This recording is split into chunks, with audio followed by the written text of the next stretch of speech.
Hello and welcome to the StopDevaluation podcast. I'm your host and founder of the StopDevaluation movement, Melodye Hilton. The heart of this movement is to see the value in all of humanity and live courageous lifestyles of using our power for good instead of harm. We can affect change by choosing validation over judgment, and I hope you'll take your place and make a positive impact in this world.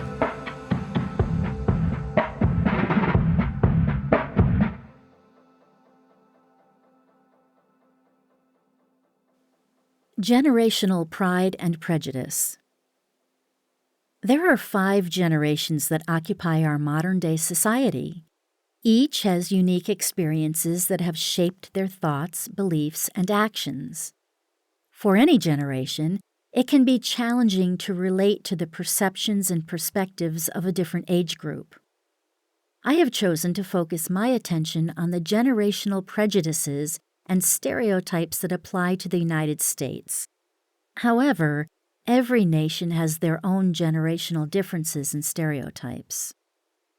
The traditionalists, a silent generation born before 1945, lived in a completely different world than the millennials born after 1980, or the Gen Z centennials born after 2000.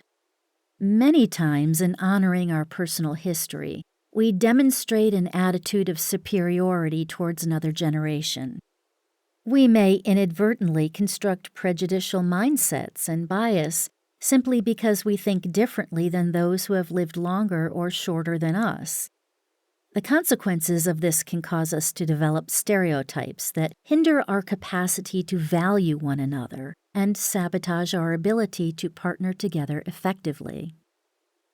Stereotypical labeling is destructive. No human being is the same, even if born in the same generation. Yes, there are certain strengths or potential weaknesses that can be connected to an age group. However, every individual has the ability to walk out his or her unique identity and purpose and release an irreplaceable contribution to society. It is inherently wrong to spew judgments condemning another for your own failure to relate or understand. Generational stereotypes. Let's look at some general stereotypes connected to the 5 living generations at the time of this writing. Please note that birth years are general time frames, and sources differ slightly because of characterizations in different parts of the world. Traditionalist, silent generation, born before 1945. Behind the times and no longer effective or influential in the advancement of our present-day society. They are practical, value hard work, and follow rules dutifully. Baby boomers, born 1946 to 1965. At the time of this writing, they make up 1/4 of the population. They are seen as out of touch, but do not want to leave the workforce. They're ignorant of technology and are workaholics.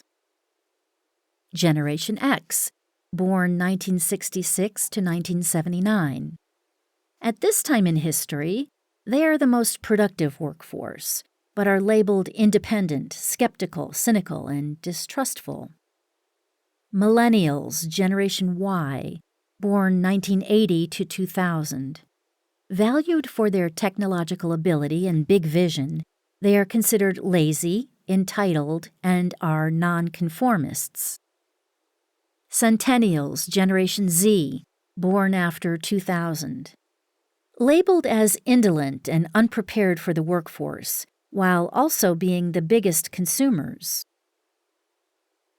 Validation dismantles stereotypes. When we value someone, we will protect them, treat them as valuable, sacrifice for them, and invest into them.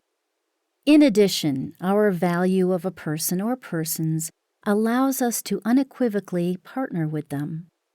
Partnership is a two-way street with both sides committed to honoring and being honorable.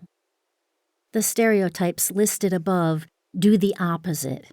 Rather than encouraging partnership, they divide and provoke the devaluation of treasured individuals who have the ability to positively impact their world for good. Do you realize that it was the silent generation who paid the price to build the institutions that benefit the world today? We should be so grateful that they continue to put others' needs above their own. When my mother, born 1923, was in her 80s, she was determined to stay connected with her children and grandchildren. Having never typed a day in her life, she purchased the newest and best computer on the market and learned how to use it.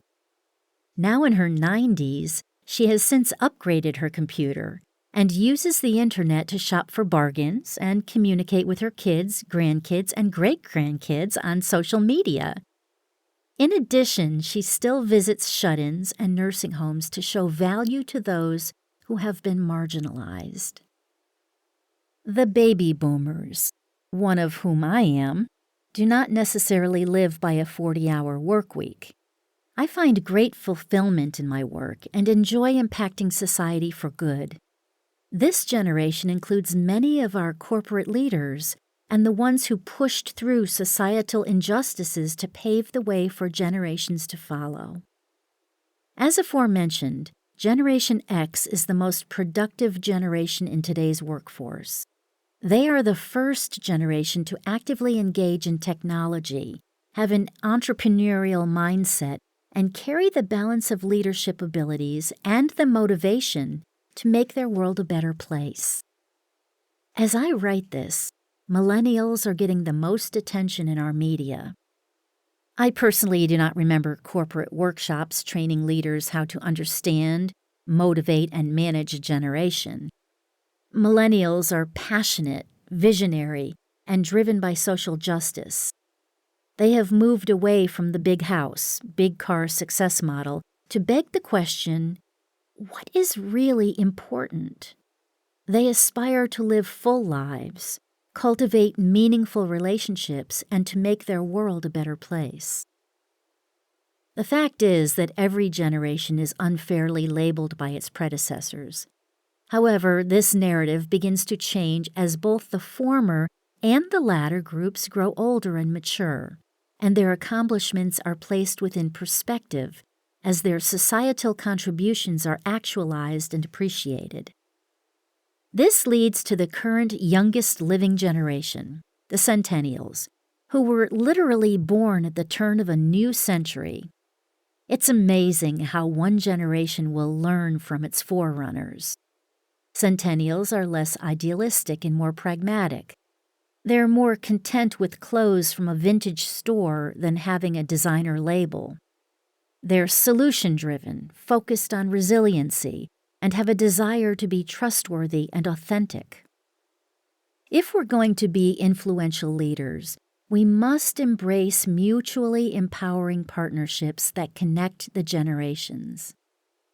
By choosing to focus on the best of each generation, we will gain the proliferating ability to be better together than we could ever be on our own.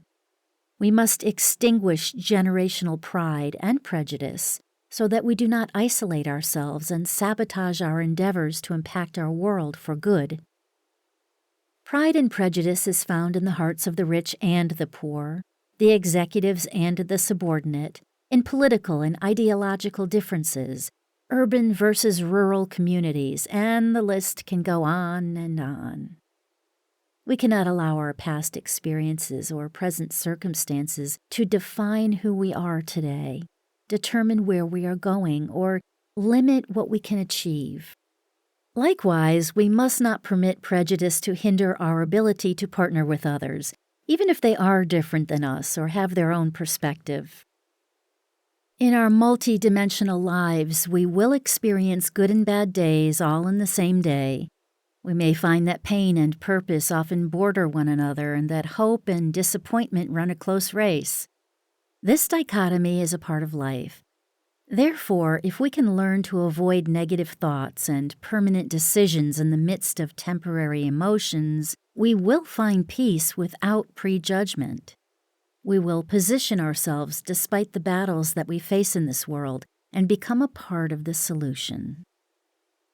Conclusion. This chapter is painted with a principled broad stroke. An entire book could be written for each topic, and there are many other practices and beliefs of pride and prejudice. The key is to recognize the many faces of pride, supremacy, and prejudgment in our own lives so we can take personal responsibility for our thoughts. It is also important for us, as leaders of influence, to determine our course of action to be a voice of hope, a generator of validation, and an instrument of justice. Quote of Martin Luther King, Jr. "The ultimate measure of a man is not where he stands in moments of comfort and convenience, but where he stands at times of challenge and controversy."